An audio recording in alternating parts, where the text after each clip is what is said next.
Steven had sound effects. That was crazy. I feel like you could be on a radio show and save them a lot of money with a sound machine. You could just kind of go like that and point to him. Oh my gosh, you guys. So this is the Romantic Encounter Show, and I wish so badly that I had a million bajillion romantic encounters, but I've been in a relationship for 7 years, so all my romantic encounters are make-believe. Yeah. Isn't that right? Boyfriend of 7 years also happens to be in the audience. Yeah. But my romantic encounter is both very unromantic and it is make-believe because it's the first sex scene that I ever did as an actress on pay cable. Yes! Thank you, Showtime. Thanks to Showtime, in 6 months, I'll be naked on TV pretending to have sex with someone. Yes! My whole family's here. So many supporters. Yeah, you can watch it if you're not a homeless person who doesn't have Showtime. Just kidding. It'll be on the internet the next day and it's going to haunt you forever. Right? And that's on me. That's on me, you guys. I chose this. But yeah, so for this job in particular, for the Showtime show, I actually wasn't told that I was going to do a sex scene. So I'll give you guys a little history on how these sex scenes work. So in this job, they eventually asked me, but it wasn't required. Normally, for a sex scene on TV, the job is called a nudity required job. And it's exactly that. You're required to do nudity if you're going to audition for this job. And what that really means is that if there's an audition, the normal 50 actresses gets whittled down to a pool of about 10 actresses who are just desperate and just broken up to audition for that part. And usually I am in that pool. I've done it several times. It just happened that I got it on this thing. So my first time auditioning for nudity was for this thing with Don Cheadle. And I really had to do like a lot of soul searching to see if I was going to audition for this part. So I did a bunch of soul searching, and I also searched into my bank account a bunch. And all of a sudden I kind of pointed like, yeah, this is kind of compromised funds. But really at the end of the day, I was like, okay, I'm going to do this because it's Don Cheadle, all right? It's not, you know, Gary Busey or Arnold Schwarzenegger. It's Don Cheadle, all right? He's a classy broad. You know, he's in Hotel Rwanda, you know, a bunch of great movies. Who cares that he has a shitty Cockney accent in Ocean's 11 that he gave himself? Guys, fun fact, it wasn't written in. He was like, I can do this shitty accent. I'm going to put it in the movie. But it was for Don Cheadle, so I was like, I'm going to do this. So I auditioned for the part, and I get very far, because again, there were only 10 girls auditioning. So 10 of us were like, yeah, we'll do this. And it got to the point where I got to chemistry read with Don Cheadle. And so what that is like you get to actually like act with the dude, and they see whether or not, you know, you're too short or whatever, and like you check your chemistry.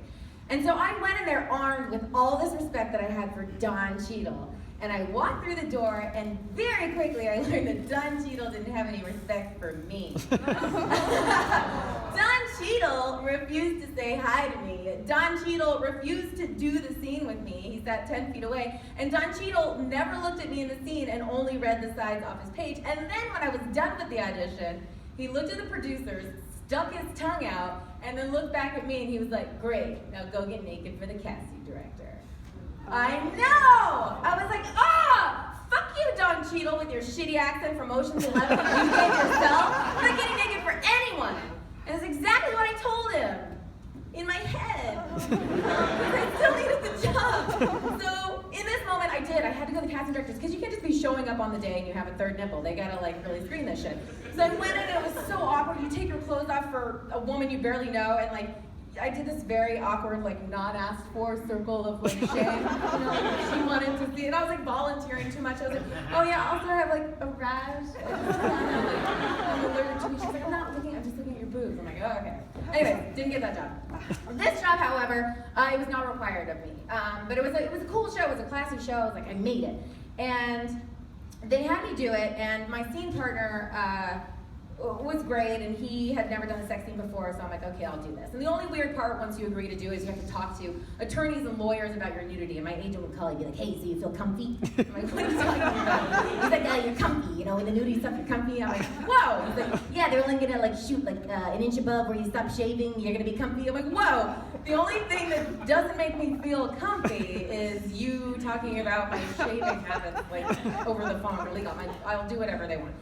And I did. So, the day that we were supposed to have the sex scene is told to us. It's June 28th. Me and my scene partner were like, we got this. I'm like, awesome.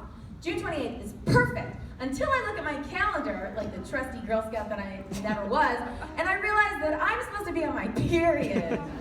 June 28th. Now you can imagine why this would be bad, but I really want to break it down for you guys. Okay, this is why you can't be on your period during a sex scene. This is what a guy wears. Slide! Alright, so this is a coin purse for your dick. I don't know. It's actually a choose your own adventure coin purse. You can choose to put your balls in it or not to put your balls in it. My scene partner on the day chose to put his balls in it. I don't know, it's very weird. So that's what the guy wears, and that's all he wears. And then this is all a girl wears. A shaboo. Oh my god, a shaboo. What's a shaboo? Well, it's a fake French-sounding fancy word for a vagina sticker. All adhesive. And this is exactly the one I wore, and it came in a wonderful nude tone. And by nude, I mean nude for white people. So on my olive skin, it looked like I had this little, like, weird patch of vitiligo. Very see-through. So I wore this shaboo, and I'm like, I can't fucking have my period. So I like went into action mode, and I took a little play from my anorexia playbook, and I'm like, okay, anorexics don't get their period because they starve themselves. So I'm like, sweet, I'm just gonna starve myself until June 28th. And this actually worked out because my scene partner at the time thought that he was gonna go on a juice cleanse before our sex scene, and he was gonna lose 10 pounds before our sex scene. So I'm like, I'm having a good time. So the day comes, you know, we've talked about it, and I get there, I don't have my period, it's exciting, I get in, and I put on my shaboo, and then bam, I get my period.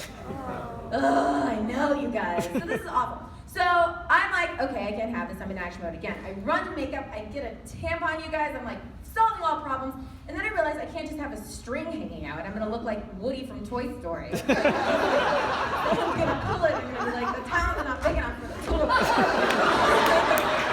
I can't have that! But I'm like, fuck it, I can figure this out. So I go back to makeup, and meanwhile, I'm supposed to be in my seat. I'm like, hold on guys, no one knows why I'm running. And when I got the tampon, I got a little extra so no one saw what I was getting. I'm like, I got a blow dryer, and I got some apples. Like, you know, you don't know what's going on. I got a prep that needs to happen. So I get a scissors, and I'm in a hurry. So basically, I'm trying to cut this string, which was my bright idea. So I'm like seconds and inches away from my own penile genital mutilation, basically. That's right, guys. I know world politics. That's why I threw that in there. Take that, war-torn African girls. I almost did it to myself. So awful. So anyway, so I cut the string, and seriously, we went in and we did the sex scene, and it was fine. It was like nothing. Like, we had so much anxiety leading up to this, and it was the easiest thing ever. Like, I even went home and I saw my boyfriend, and I was like, hey, I want to show you what I did at work today. And I'm teasing him. I was like, and then we did this, and then we did 15 seconds of this, and then they told us to do this. And he's like, great. So it wasn't that bad. It was fine. And then, you know, a week goes by, and I'm still filming other scenes. You know, everyone's happy with the results and everything. And then my vagina starts to feel, I don't know what's a good word, uncomfy. And again, proactively, I go to the Google machine and I realize that I'm super fucked because the adhesive from the shaboo gave me a yeast infection. Very gross, guys. Treatable, not fair. So I'm pissed off, but I'm like, I gotta do what every smart lady does, and I gotta buy medicine. And where do I buy it? Walgreens? No, from Amazon Prime, you guys. Amazon Prime for $75 a year. You can buy all your sketchy shit online, and it comes in the mail in like a day. So I order all this stuff, and then the mailman comes, and I'm like, thank you for my pens and my notebooks. Shut the door, and I'm like, just kidding, it's my monostap. One, because I'm a busy lady. So I got stuff to do. So I get this monostap one, and I used it in college once, and it's so bizarre. It's like a syringe, and it just shoots this goop into you, your medicine, and then in a day you're like, I'm fine. So no harm, no foul, because it's ticketing. So I'm gonna shoot this thing up my fluffle-fluff.